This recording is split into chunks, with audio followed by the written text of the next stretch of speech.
Hello students, welcome to Magnet Brains. मैं Rupali Verma. Exam के दौरान बहुत सारी परेशानियां आती हैं। उनमें एक परेशानी जो सबसे बड़ी होती है वो होता है चैप्टर का रिवीजन के दौरान हमने जो पहले चैप्टर पढ़े थे, अगर उन्हीं को पढ़ने बैठते हैं तो हमें हर एक चीज़ डिटेलिंग से पूरा फिर से पढ़ना पड़ता है। लेकिन आज जो हम आपके लिए वीडियो लेकर आए हैं ना, इसमें आपको बिल्कुल भी इस परेशानी का सामना करना ही नहीं पड़ेगा। मतलब ये वीडियो हम आपके लिए लाए हैं जिसमें हम क्विक रिवीजन करेंगे। क्विक रिवीजन का मतलब ये हो जाता है कि हम फटाफट हर एक चीज़ को रिवाइज करते हुए चलेंगे। अब ये जो हम रिवीजन आपको कराने जा रहे हैं, इसका हम डिटेल एक्सप्लेनेशन करा चुके हैं। अगर आप पहली बार इस चैप्टर को पढ़ रहे हैं तो पहले डिटेल एक्सप्लेनेशन से शुरू करेंगे, और अगर आप रिवीजन कर रहे हैं तब ये वीडियो आपके लिए बहुत ज़्यादा हेल्पफुल है। तो चलिए फटाफट शुरू करते हैं, बिल्कुल टाइम वेस्ट किए बगैर। आज का जो हम चैप्टर लाए हैं यानी कि कंप्लीट चैप्टर रिवीजन, ये हमारा है क्लास 11th हिंदी इलेक्टिव की जो बुक है अंतरा भाग 1, उसका काव्य खंड। आपको ये पता होना चाहिए कि ये वाली जो हमारी बुक है ये 2 खंडों में विभक्त है आपकी, एक काव्य खंड और गद्य खंड। तो काव्य खंड का अध्याय है 5, संध्या के बाद। ये एक कविता है जिसे लिखा है सुमित्रा नंदन पंत जी ने। इस कविता में संध्या के बाद जो है, जैसे शाम होती है तो शाम के बाद रात होना जब शुरू होती है तो उसके बीच का जो गोधूली का समय होता है, वो समय का उन्होंने यहाँ पर वर्णन किया है कि किस तरीके से प्रकृति में, लोगों के मन में, सभी जगह कैसे कैसे बदलाव आते हैं। तो चलिए इस कविता को पढ़ते हैं और सारे ही बदलावों को हम ध्यान से देखते हैं। तो कविता क्या है हमारी? सिमटा पंख सांझ की लाली, जा बैठा अब तरु शिखरों पर। ताम्रपर्ण पीपल से शतमुख झरते, चंचल स्वर्णिम निर्झर। तो अब ये क्या कह रहे हैं? सिमटा, अब यहाँ पे इन्होंने संध्या को क्या बताया? पक्षी की तरह बताया। तो पक्षी क्या है? शाम हुई, अपने पंख जो है समेट रहा है और सांझ की लाली आ रही है, यानी कि संध्या रूपी जो पक्षी है वो अपने पंखों को समेट रहा है और संध्या की लाली आ रही है। जा बैठा अब तरु शिखरों पे। और ये क्या हुआ? जब संध्या घटी, जब हुई मतलब संध्या हो रही है, तो अब वो पक्षी जब उसने अपने पंख समेट लिए तो कहाँ जाकर बैठ गया है? वो ऊंचे ऊंचे वृक्षों के शिखरों पर जा बैठा है। ताम्रपर्ण पीपल से शतमुख झरते, चंचल स्वर्णिम निर्झर। अब इन्होंने क्या बताया? जो पीपल के जो पत्ते हैं वो क्या हुए हैं? वो पीले होकर झड़ रहे हैं। कैसे हो रहे हैं? पीले होकर झड़ रहे हैं। और वो पीले पीले कैसे लग रहे हैं? जैसे स्वर्णिम जो होते हैं, पीला है एक तो, और शाम का समय है तो उन पर जो शाम के ढलते हुए सूरज की जो रोशनी पड़ रही है उस पीलेपन पे, उससे वो सोने की तरह चमकने लगे हैं। और जब वो गिर रहे हैं तो कैसा लग रहा है? जैसे कोई झरना बह रहा हो। ज्योति स्तंभ सा धस सरिता में, सूर्य क्षितिज पर होता ओझल। तो अब क्या है? शाम को जब सूरज ढल रहा है तो उसकी जो परछाई है वो कहाँ पड़ रही है? आपकी नदी में। सरिता मतलब नदी में पड़ रही है। और जब उससे क्या बन रहा है? एक स्तंभ, यानी कि जब सूरज ऐसे डूबता है तो ऐसे एक रोशनी सी बनती है ना पानी के ऊपर, तो जैसे लग रहा है कि वो एक ज्योति, प्रकाश स्तंभ है। डूबते हुए सूरज की ये जो छाया है वो पानी में पड़ रही है, जिससे लग रहा है कि एक ज्योति स्तंभ उभर आया है। वृहद जिम्म विशल्यथ केचुल सा लगता चितकबरा गंगा जल। तो अब कैसा लग रहा है? गंगा जल जो है झिलमिल झिलमिल झिलमिल कर रहा है। तो जैसे लग रहा है एक बहुत ही बड़ा जो अजगर है उसने अपनी केचुल जो है उतार दी है। उससे वो झिलमिल, जैसे उसकी केचुली कैसी होती है? चितकबरी सी होती है, चमकीली होती है। तो उसी तरह गंगा का जल कैसा लग रहा है? जैसे किसी विशाल सांप ने अपनी केचुल उतार दी है। धूप छाँव के रंग की रेती, अनिल उर्मियों से सर्पांकित, नील लहरियों से लोढ़ित। अब क्या हो रहा है? जो नदी के किनारे की जो रेत है वो हवा के कारण, वो होता है ना जैसे जैसे ऐसे ऐसे करके लहरियां बन जाती हैं, तो वो जैसे लग रहा है कि वहां पर बहुत सारे सर्प जो हैं वो अभी गुजरे हैं। जैसे सांप गुजरता है उसके पीछे से जो आकृति बनती चली जाती है मिट्टी में, तो उसी तरीके से वहां पे जो हवा के कारण रेत में जो आकृति बनी है, जैसे लग रहा है वहां से बहुत सारे सांप गुजरे हैं। नील लहरियों से लोढ़ित, पीला जल रजत जलद से बिंबित है। तो जो नीला जो जल था वो क्या हुआ, उसमें शाम के ढलते हुए सूरज के कारण वो पीलापन लिए हुए है। आसमान पीला हो गया तो उसका प्रतिबिंब जब जल में पड़ रहा है तो पीला दिखाई दे रहा है। अब उसी के बीच जो सफ़ेद सफ़ेद बादल हैं उससे जो है कहीं कहीं पर सफ़ेद छाया भी दिखाई दे रही है। सिकता सलिल समीर सदा से स्नेह पाश से बंधे समुज्जल, अनिल पिघल कर सलिल सलिल। तो क्या कह रहे हैं, जो ठंडा ठंडी हवा चल रही है उससे क्या हो रहा है, सारा जो माहौल है वो बहुत ही प्यारा सा हो गया है। ज्यो गति द्रव्य खो बन गया लवो पल, शंख घंट बजते मंदिर में लहरों में होता लय कंपन, दीप शिखासा ज्वलित कशन। अब शाम के समय क्या हो रहा है, संध्या आरती होती है मंदिरों में, तो उससे जो है शंख और घंटे बज रहे हैं, उससे पानी में भी कंपन हो रहा है। और जो क्या कहते हैं कलश, मंदिर के ऊपर जो कलश स्थापित रहता है वो कैसा लग रहा है शाम के समय, जैसे कोई बहुत बड़ा दीपक जल रहा हो।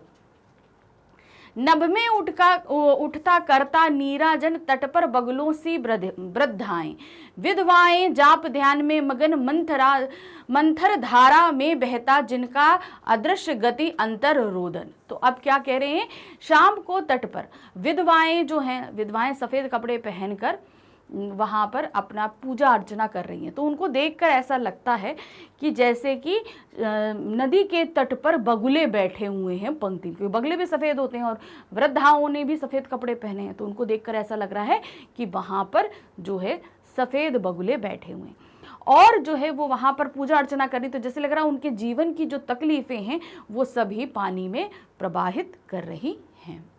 दूर तमस रेखाओं सी, मतलब कि दूर तमस यानी कि आकाश में उड़ती पंखों की गति से चित्रित सोन खगों की पाती।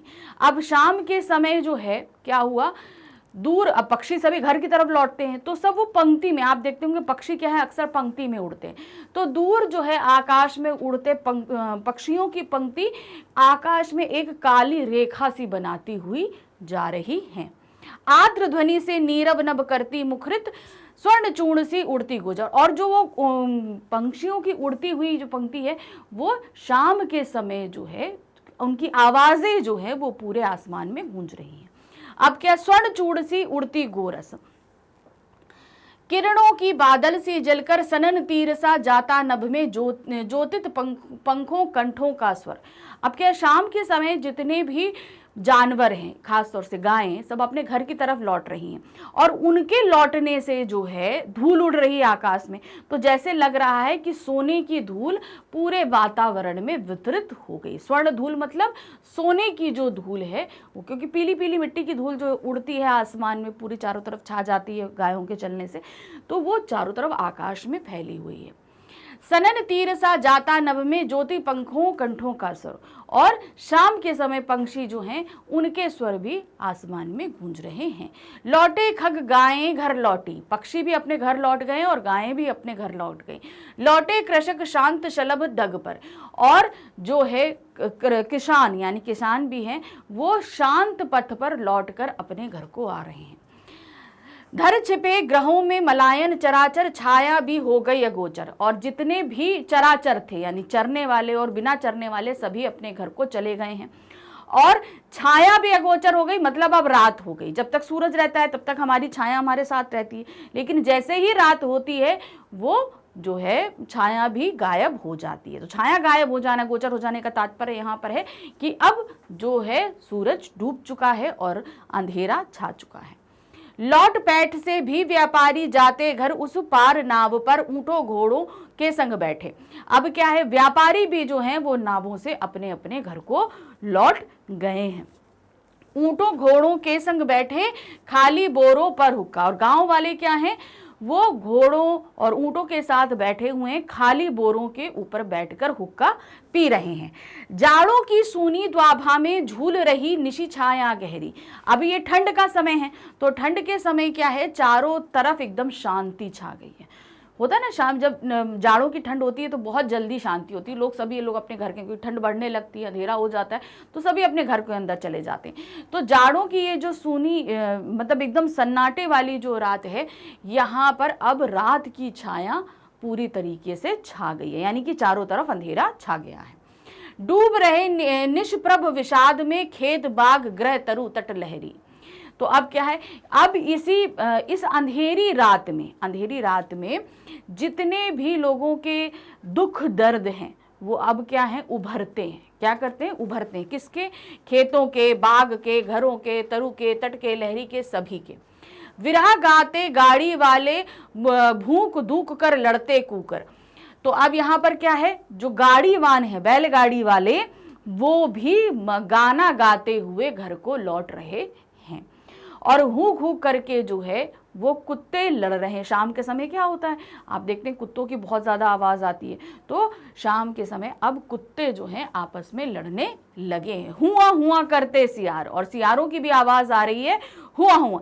देख विषण निशी वेला के स्वर। और इस रात में जो है रात को और भी भयंकर बना रहे हैं इन लोगों के स्वर। किनके स्वर, कुत्ते और सियार का स्वर रात को और भी भयंकर बना रहा है। माली की मंडलई से उठ, नभ के नीचे नभसी धूमाली, मंद पवन से तिरती नीली रेशम की सी हल्की जाली। अब माली के घर में जो है शाम के समय चूल्हा जल चुका है और उसके घर से धुआं उठ रहा है, तो है ना। माली की मंडलई से उठकर नभ के नीचे नभसी धूमिल। अब धुआं उठ रहा है तो क्या हुआ, धुआं आपने अगर कभी कहीं देखा होगा, खास तौर से गांव में जहाँ पे बहुत पोल्यूशन नहीं होता, स्थिर चीज़ें होती हैं, वहाँ पर आप एक ऐसी परत सी जम जाती है नभ के नीचे और धरती के ऊपर। तो धुएं से क्या हुआ, एक पतली सी धुएं की सफ़ेद परत जम गई, जैसे लगता है कि एक सफ़ेद जाली चारों तरफ छा गई हो। बत्ती जला दुकानों में बैठे सब कस्बे के व्यापारी, मौन मंद आभा में हिमकी ऊँग रही लंबी अंधियारी। अब क्या, रात हो गई। तो अब रात होने से क्या है, सारे ही जो जितने भी व्यापारी हैं भाई, वहाँ पे दुकानें भी हैं ना, तो उन दुकानों पे बत्ती जला के, अब बत्ती वहाँ लाइट तो होती नहीं, तो ढिबरी जलती है, तेल की इतनी बड़ी डिब्बी होती है, उसमें एक लौ लिखती है, तो वो ढिबरी जलाकर वो रात में व्यापारी अपनी घर में दुकानों में बैठ गए। ये जो क्या कहते हैं ढिबरी जलती है, इसकी रोशनी बहुत कम होती है। तो इस कम रोशनी में जो है मौन मंद आभा में, यानी कि सभी चुप हैं। इस धीमी आभा में जो धीरे धीरे जो रोशनी निकल रही है, इसमें व्यापारी चुपचाप बैठे हुए हैं। हिमकी ऊँग रही लंबी अंधियारी। और इन जाड़ों की जो ठंडक है, उनकी रात बड़ी लंबी होती है। तो अब क्या है, वो रात, जो ठंडी रातें हैं वो अब ऊँगना शुरू हो गई, अर्थात अब सभी को नींद उबासी, जो आलस आता है, वो आने लगा है। धुआं अधिक देती है टिनकी ढबरी, कम करती उजियारा। तो ये जो ढिबरी व्यापारियों ने जलाई है, ये रोशनी कम करती है, लेकिन धुआं जो है वो बहुत अधिक देती है। टिनकी ढिबरी रोशनी कम देती है मगर धुआं बहुत अधिक करती है। मन के कड़ अवसाद शांति। और इसी धीमी जो रोशनी है, इसमें व्यापारी जो है वो अपने ही मन की अशांति को खोज रहे हैं। क्योंकि जब हम एकांत होते हैं, हमारे पास कुछ नहीं होता, तो हम अपने जो हमारी जो ऐसी यादों को याद करते हैं, खास तौर से जो हमें परेशान करती हैं। तो जो है व्यापारी क्या है, दुकान का जो व्यापारी है, वो बैठकर इस धीमे उजियारे में अपने दिल की परेशानियों को देख रहा है। आंखों के आगे बुनती जाला, छोटी सी बस्ती के भीतर लेन देन के थोथे सपने, दीपक के मंडल में मिलकर मंडराते घिर सुख दुख अपने। अब क्या है, आंखों में आगे बुनती, यानी कि उनके आंखों के सामने जो है वो जो ढिबरी है उसकी कम रोशनी में वो अपने दुखों को देख रहे थे। छोटी सी बस्ती के भीतर लेन देन के थोथे सपने। अब क्या है, वो व्यापारी क्या है, वो इस धीमी उजाले में क्या सोच रहा है, अब ये सामने आएगा। छोटा सा दुकान का जो व्यापारी था, अब वो क्या सोच रहा है कि इस छोटी सी बस्ती में ज़्यादा लोग लेन देन करने वाले हैं ही नहीं, कुछ नहीं है, क्योंकि जरा से लोग हैं, क्या लेने आएंगे। तो वो बैठा डिबरी जलाए सोच रहा है कि ज़्यादा लोग तो आते ही नहीं लेने के लिए। मंडराते घिर सुख दुख अपने। अब उसी डिबरी में वो अपने सुख और दुख को गिनने बैठ जाता है। कंप कंप उठते लौ के संग कातर उर क्रंतर मुख निराशा। अब कभी वो जब लौ जलती है ना, तो ऐसे करके हिलती रहती है, कभी कम कभी ज़्यादा, कभी कम कभी ज़्यादा, ऐसे होती है ना रोशनी। तो उसी में वो उसके अपने सुख दुख भी और अपनी पुरानी यादों को भी वो याद करने लगता है। शीड़ ज्योति में चुपके जो, और क्या है, क्या याद करें, छोटी हल्की रोशनी में वो सभी कुछ सारे अपने जितने भी उसके जीवन के अंदर के दुख हैं, उसकी निराशा है, उन सभी को वो याद करने लगता है। गोपन मन को दे दी हो भाषा, लीन हो गई क्षण में बस्ती। अब जो उसका जो अभी तक उसके अंदर जो तकलीफें थी, शांति थी, वो किसी से बताता नहीं था। जो भी उसको तकलीफ थी, निराशा थी, कभी किसी को नहीं बताता था। लेकिन इस जो ढिबरी की रोशनी है, इसने इसके गूंगे मन को भी एक भाषा दे दी, अर्थात वो भी, उसका मन भी अब बोलने लगा था उस शांत रोशनी में। और लीन हो गई क्षण में बस्ती, मतलब अब उसकी सोच में, सब कुछ में अब उसकी बस्ती जो है अब गायब हो गई, वो अपने सोच विचारों में डूब गया है। मिट्टी खपरे के घर आंगन भूल गए लाला अपनी सुधी। अब क्या कहते हैं, उसके जो मिट्टी के घर हैं, सब कुछ हैं, अब वो जब वो सोचने लगा तो वो अपने आप को भी भूल गया सब ब्याज मूलधन। और जो लाला है, मतलब जो दुकान वाला है, वो क्या बोलता है कि कुछ ऐसा हो जाए कि जिसमें ये मिट्टी के घर में रहने वाले जो हम लोग हैं, हम लोगों ने जो कर्ज महाजन से लिया है, कुछ ऐसा हो जाए कि महाजन जो है ये मूलधन और ब्याज सब कुछ भूल जाए। क्योंकि भाई वो कर ब्याज देते ही देते परेशान हो जाते हैं, तो क्या है, सब कुछ वो भूल जाए। सकुची सी परचून किराने की ढेरी लग रही थी तुच्छतर। क्यों? अब वो जो उसकी छोटी सी जो दुकान थी, वो बहुत ही छोटी उसको लग रही थी, जहां पर वो बैठा व्यापारी सब कुछ सोच रहा था। इस नीरव प्रशोध में आकुल उमड़ रहा अंतर जग, और इस बहुत ही दुख तकलीफ में था, वो सब कुछ सोच रहा था, तकलीफ में था। तो उसको जो है अपनी दुकान बड़ी ही छोटी सी लग रही थी, और उसके अंदर का जितना भी परेशानी थी, सब कुछ उभर कर बाहर आ रही थी। अनुभव करता लाला का मन छोटी हस्ती का सस्तापन, जाग उठा उसमें मानव। वो सोच रहा है कि मैं कितना ही, मतलब मेरा जीवन कितना ही सस्ता है, मतलब मैंने अपने जीवन में कुछ किया ही नहीं, कुछ पाया ही नहीं है। मैं ये चीज़ अब, क्योंकि जब वो शांत के रात के समय उन सब चीज़ों को सोच रहा है उस धीमी रोशनी में, तो वो क्या सोच रहा है और ये अनुभव कर रहा है कि उसका जीवन बहुत ही सस्ता है, अर्थात उसने कुछ पाया ही नहीं है अपने जीवन में। अब इसी सोच में उसके अंदर का जो है मानव जाग गया। मानव जागने का तात्पर्य है समाज को लेकर सारी चीजें सोचना, ये सब चीजें। अब इसको आगे बताएंगे। असफल जीवन का उत्पीड़न, दैन्य दुख अपमान ज्ञालिन, छीर छुतित पिपाशा मृत अभिलाषा, बिना आय के क्लांति बन रही उसके जीवन की परिभाषा। अब उसके अंदर का जो मानव जागा, उसने बोला, वो सोच रहा है कि उसने अपने जीवन में कितनी असफलताएं देखी, कितने उत्पीड़न देखे, बहुत दुख देखे, बहुत सारे अपमान देखे, और तब भी उसके मन की ना प्यास, मतलब वो हमेशा अपने जीवन में संघर्ष करता रहा, ना उसकी कोई अभिलाषाएं पूरी होती हैं, ना उसकी प्यास पूरी होती है, वो कुछ पा ही नहीं पा रहा है। उसकी जो आय है वो बहुत ही कम है, जो वो दुकान से कमाता है, अर्न करता है, वो उसकी आय बहुत ही कम है, और ये उसके जीवन की परिभाषा, मतलब यही उसका भाग्य बनकर रह गया है कि कम आय में ही गुजारा करना है उसको। जड़ अनाज के ढेर सदस्य, वह दिन भर बैठा गद्दी पर, बात बात पर झूठ बोलता, कौड़ी सी स्पर्धा में मरमर।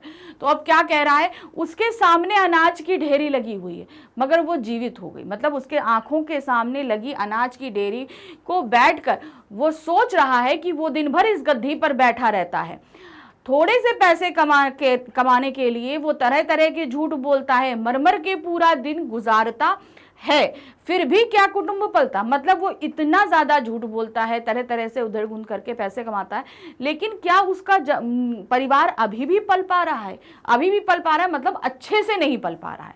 मतलब कि होता ना, एक परिवार को हर एक चीज मुहैया हो, मतलब इतना गलत कार्य करने के बाद, लोगों से झूठ करने के बाद, बेईमानी करने के बाद भी उसका परिवार क्या अभी भी ठीक पल पा रहा है? रहते स्वच्छ सुधर वह परिजन, तो क्या इसके जो घर वाले हैं वो अच्छे, मतलब साफ जगह पे रहते हैं, स्वस्थ हैं? बना पा रहा वह पक्का घर, क्या वो पक्का घर बना पा रहा है? मतलब इतने जो गलत कार्य कर रहा है, मतलब झूठ बोल रहा है, बेईमानी कर रहा है, उन सब से भी वो क्या ये सारी चीजें कर पा रहा है?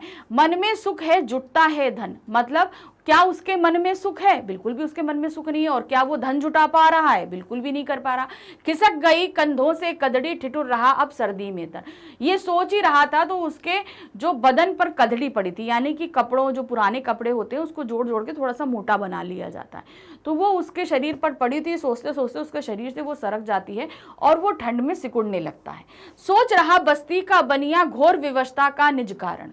वो ये जो बनिया है, दुकान पर बैठा हुआ है, वो अपनी इस विवशता के कारण को खोज रहा है। आखिर वो क्यों इतना विवश है, वो ये जानना चाहता है। शहरी बनियों सा वह भी उठ क्यों बन जाता नहीं महाजन। शहर के जो बनिया होते हैं, जो छोटे छोटे परचून के दुकान होते हैं, वो उन जैसा क्यों नहीं बनकर बहुत सारे बेईमानी करके एक महाजन बन जाता है? क्यों वो ऐसा नहीं कर पा रहा है?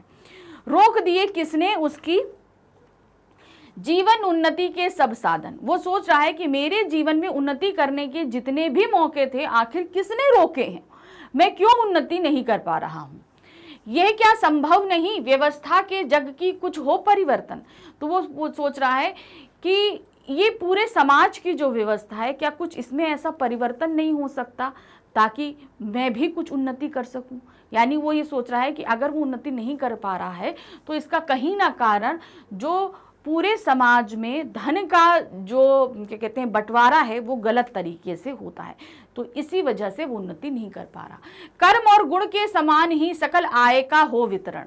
क्या ऐसा नहीं हो सकता कि लोगों के कर्म, यानी कि वो कितना कार्य कर रहे हैं और कितने उसके अंदर गुण हैं, उसी के अनुसार लोगों की आय, यानी लोगों में पैसे का वितरण हो। जो जितना भाई काम करे, जिसके अंदर जितनी कैपेबिलिटी, जितनी अच्छाई है, उसको इस हिसाब से आय प्राप्त हो, उसको उतना पैसा प्राप्त हो। क्या ऐसा नहीं हो सकता?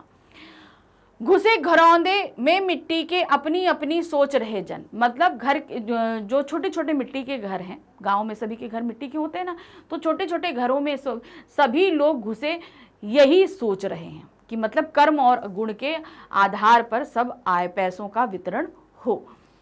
क्या ऐसा कुछ नहीं फूंक दे जो सब में सामूहिक जीवन। तो क्या सोचते हैं, क्या सभी लोग जो अपने घरों में बैठे बैठे ऐसा सोच रहे हैं, क्या ऐसा कुछ नहीं हो सकता, कोई ऐसी शक्ति नहीं हो सकती जो सभी लोगों में एक शक्ति फूंक दे, सामूहिक शक्ति फूंक दे और सब में एक बल आ जाए, क्योंकि सभी जो है अपने अपने घरों के अंदर जा बैठे हैं। मिलकर जन निर्माण करे जग, और सभी लोग मिलकर इस पूरे जग का निर्माण करें, मिलकर भोग करें जीवन का। भाई जब सब लोग कोशिश करेंगे, सब लोगों में समान आय वितरण होगी, तो क्या होगा, सभी लोगों का जीवन बहुत ही खुशमय हो जाएगा। जन विमुक्त हो जन शोषण से, हो समाज अधिकारी ई धन का। तो क्या है, इस संसार में जितने भी लोगों के साथ गलत करते हो रहे हैं, जिनका शोषण हो रहा है, वो सभी रुके और सभी लोगों में समान धन का वितरण हो। मतलब सही लोग धन के अधिकारी बने। दरिद्रता पापों की जननी, मिटा जनों के पाप ताप भय, सुंदर हो अधिवास वसनतन, पशु पर फिर मानव की हो जाए। तो अब ये क्या बोल रहा है कि दरिद्रता पापों की जननी, अर्थात गरीबी जो है वो हमेशा पाप को जन्म देती है, क्योंकि पैसा नहीं होगा तो हम उसको पाने के लिए गलत कार्य करेंगे। अगर ये गरीबी हट जाए तो लोगों के जो पाप हैं, उनकी जो जितने भी दुख हैं, उनके भय हैं, सभी कुछ हट जाएगा, मिट जाएगा। लोगों की जो दुख तकलीफें हैं सभी मिट जाएंगी और सभी लोगों को रहने के लिए घर, कपड़ा और तन यानी कि स्वच्छ शरीर प्राप्त होगा। स्वस्थ मतलब अच्छा स्वस्थ शरीर प्राप्त होगा। पशु पर फिर मानव की जय होगी, अर्थात जो अब मनुष्यों के अंदर पशुता आ गई है, अब मनुष्य फिर से मनुष्य बन जाएगा, क्योंकि गरीबी हट जाएगी तो सभी लोग क्या होंगे, इन सारी बुराइयों से दूर हो जाएंगे और जो पशुता हमारे अंदर आ गई है वो मिट जाएगी। तो इसी तरीके क्या हो जाएगा, पशु पे ऊपर जो है मानव की जय होगी। व्यक्ति नहीं जग की परिपाटी, दोषी जन के दुख क्लेश की, जन का श्रम जन में बट जाए। तो क्या कह रहे हैं, व्यक्ति नहीं जग की परिपाटी, दोषी जन के दुख क्लेश। तो यहां पर कह रहे हैं जितने भी दोषी लोग हैं, जिनके भी तकलीफें हैं, वो सभी जो हैं वो ही लोग भोगे जिन्होंने गलत कृत्य किया है। और जन का श्रम जन में बट जाए, यानी कि जो लोग श्रम करते हैं उनको समान आय प्राप्त हो। प्रजा सुखी हो देश की, और जब ये सब कुछ हो जाएगा तो पूरे देश की प्रजा सुखी हो जाएगी। टूट गया वह स्वप्न वणिक का, आई जब बुढ़िया बेचारी, आध पाव आटा लेने लो लाला ने फिर डंडी मारी। तो क्या कह रहे हैं, वो ये सब कुछ सोच ही रहा था कि सब कुछ खुश हो जाएगा, खुशहाली हो जाएगी, सभी में समान धन बटेगा, सब कुछ हो। इतने में वो जो स्वप्न देख रहा था वो टूट गया, क्योंकि एक बुढ़िया जो है आध पाव आटा लेने के लिए आ जाती है, तो उसकी सोच टूट जाती है। लाला आटा देता है और उसमें फिर डंडी मारता है, अर्थात वो फिर आध पाव से कम आटा तोलता है। चीख उठा घूंघू डालों पे, लोगों ने पट दिए द्वार पे। अब इतना जब उसने किया, कम आटा तोला, तो इतने में जो है उल्लू जो डाल पर बैठा था वो कूकने लगा। अब उल्लू जब कूकने लगा तो इसका तात्पर्य क्या था कि बहुत ही रात्रि हो रही है। सभी लोगों ने अपने घर के दरवाजे बंद कर लिए। निकल रहा बस्ती को धीरे, गाढ़ असल निद्रा का अजगर। तो क्या है, इस पूरी बस्ती को जो है एक बहुत ही काले रंग का बड़ा सा अजगर नींद की आगोश में ले रहा है। नींद को क्या बोला है, बहुत बड़ा अजगर जो पूरी बस्ती को नींद के आगोश में ले रहा है। तो ये पूरी कविता हमने आपको क्लियर अप कर दी। क्या था इस पूरी कविता में, संध्या के बाद लोगों के मन में, प्रकृति में क्या क्या परिवर्तन हो रहे हैं, सभी कुछ। अब इस कविता के सार को देखेंगे। तो क्या है इसका सार? प्रस्तुत कविता का मूल स्वर ग्रामीण जनजीवन के विविध सामाजिक यथार्थ से जुड़ा है, यानी कि इसमें ग्रामीण यानी कि गांव का जो पूरा जनजीवन होता है संध्या के बाद, वो चीज बताई गई है। कविता में सर्दी की ढलती हुई सांझ के समय गांव के वातावरण, जनजीवन और प्रकृति का सुंदर चित्रण हुआ है। यानी कि शाम के समय जब शाम ढलती है तो उस समय प्रकृति में क्या चेंजेस आते हैं, सारा जनजीवन कैसे परिवर्तित होता है, बहुत ही उसका सुंदर अच्छा चित्रण किया है सुमित्रानंदन पंत जी ने, जिसमें विधवाओं, खेत से घर लौटते किसान, पशु पक्षियों के चित्रण उल्लेखनीय है। ये सभी चीजें हमने पढ़ी इसमें। शाम के समय जब सूर्य अस्तांचल की ओर चला जाता है, यानी कि अस्त होता है जो है आपका उसमें पश्चिम की तरफ, तब तो पेड़ों के पत्ते ताम्रपर्णी व झरनों का स्वर्ण दिखाई देता है। यानी कि जो पीले पत्ते थे वो जब झड़ते हैं और उन पर जब सूर्य की रोशनी पड़ती है तो वो कैसे सुनहरे जो है गिरते हुए झरने के समान लगते हैं। छिपता हुआ सूर्य नदी के बीच ज्योति स्तंभ की तरह दिखता है। यानी कि जब नदी में सूरज डूब रहा होता है तो उसकी परछाई से जैसे लगता है कि एक ज्योति स्तंभ क्रिएट हो गया है। गंगा का जल ऐसा दिखाई देता है जो बहुत बड़े सर्प ने अपनी केचुली छोड़ दी हो, क्योंकि झिलमिल झिलमिल करता हुआ है और शाम के समय कहीं चितकबरा दिखता है तो जैसे लग रहा है किसी एक बहुत बड़े सर्प ने अपनी केचुली उतारी हो, ऐसा दिखाई दे रहा है। रेत ऐसी लगती है जैसे इस पे सांपों के चिन्ह अंकित हो गए हों। जैसे सांप चलता है तो उसकी जो चिन्ह बनते हैं उस तरीके से वो चिन्ह अंकित हुए हैं। नीली रहनों के कारण जल में जब श्वेत बादल की छाया पड़ती है तो वो चांदी जैसा दिखाई देता है। जो नीला जल है उस पर आसमान का पीलापन भी पड़ रहा है, तो नीले पीले में कहीं कहीं बीच बीच जो है सफेद बादलों की जब परछाई पानी पे दिखती है तो वो चांदी जैसा चमक उठता है। रेत, पानी और हवा स्नेह पाश में बंधे हुए दिखाई देते हैं। मतलब चारों तरफ जो है ये माहौल क्रिएट होने से एक स्नेह का वातावरण पैदा हो रहा है। मंदिर में शंख और घंटों की ध्वनि से मानो लहरें भी लय में कंपन करने लगती हैं, यानी कि उनमें भी वाइब्रेशन होने लगता है। मंदिर का कलश दीपक की शिखा के समान दिखाई दे रहा है, मानो वह भी आकाश में उठकर आरती कर रहा हो। यानी कि मंदिर के ऊपर जो कलश स्थापित रहता है वो कैसा लग रहा है, जैसे कोई एक दीपक की ज्योति हो। नदी के किनारे सफेद वस्त्र पहने विधवाएं ऐसी लगती हैं मानो बगुले जब तब में लीन हो। पंक्तिबद्ध होकर उड़ते सोन पक्षी अपनी आवाज से शांत आकाश को मुखरित कर देते हैं। जो उड़ते पक्षी हैं वो कैसे उनकी आवाज से इस पूरे जो शांत वातावरण था उसमें अब एकदम अलग सी गूंज आने लगती है पक्षियों की आवाज। इस समय गायों के खुरों से उठी हुई धूल सोने के चूर्ण जैसी सुनहरी लगती है। सांझ होते ही पक्षी, गाय, थके हारे किसान तथा हाट के व्यापारी भी अपने घरों को लौट आते हैं। धीरे धीरे रात्रि के अंधकार में खेत, बाग, बगीचे सभी डूबने लगते हैं। सर्दी की रातें ऊँघती सी प्रतीत होती हैं। छोटी सी बस्ती में दीपक के चारों ओर बैठे हुए लोग अपने सुख दुख व लेन देन की बातें करते हैं। दीपक की लौ के साथ साथ ही उनकी आशाएं और निराशाएं प्रकट होती हैं। मतलब सब अपनी आशाएं निराशाओं को प्रकट कर रहे हैं। और क्या होता है, जो उसी लौ में जो है, जो दुकान के बनिया हैं, वो भी अपने पूरे जीवन का अवलोकन करते हैं। तो इस तरीके से ये पूरी कविता का सार हमने समझ लिया, पढ़ लिया। अब कुछ प्रश्नों को भी देख लेते हैं हम। प्रश्न क्या है? पहला प्रश्न है, गंगा जल चितकबरा क्यों लगता है? क्यों लग रहा है गंगा जल चितकबरा? भाई उसमें लहरें उठती हैं। अब उसमें क्या है, नीला आकाश भी दिख रहा है, पीला सूरज भी की रोशनी भी दिख रही है, साथ ही सफ़ेद बादल भी दिखाई दे रहे, तो सभी कुछ उसमें दिखाई दे रहा है ना, तो इसीलिए वो चितकबरा सा दिखाई देगा। कहीं ज़्यादा रोशनी है, कहीं कम रोशनी है, तो इस कारण से गंगा जल चितकबरा इसलिए लगता है क्योंकि सायंकाल में सूर्य क्षितिज, क्षितिज कौन सी जगह होती है जहां हमें दूर से लगता है कि पृथ्वी और आकाश मिल रहे हैं, मगर वो ऐसा कहीं होता तो है नहीं, लेकिन उसको हम क्या बोलते हैं? क्षितिज, यानी कि होराइजन। तो जहां पृथ्वी और आकाश मिलते हुए दिखाई देते हैं पर अस्त होता है, जिसके फलस्वरूप रोशनी धीरे धीरे कम हो जाती है। अतः सूरज की कम होती रोशनी तथा आकाश में सफेद बादलों का प्रतिबिंब गंगा जल में धब्बे जैसा दिखाई देता है, जिससे गंगा का विस्तृत जल क्षेत्र मंद, शांत और विशाल चितकबरे सर्प सा दिखाई देने लगता है। तो मतलब कैसा, कहीं पर रोशनी ज्यादा है, कहीं पर कम है, कहीं दूसरा रंग है, तो इसलिए वो अब उसकी जब प्रतिबिंब पानी में पड़ता है तो वो चितकबरा दिखता है। प्रश्न संख्या दूसरा है, संध्या के समय 100 मुखों वाला किसे कहा गया है और क्यों?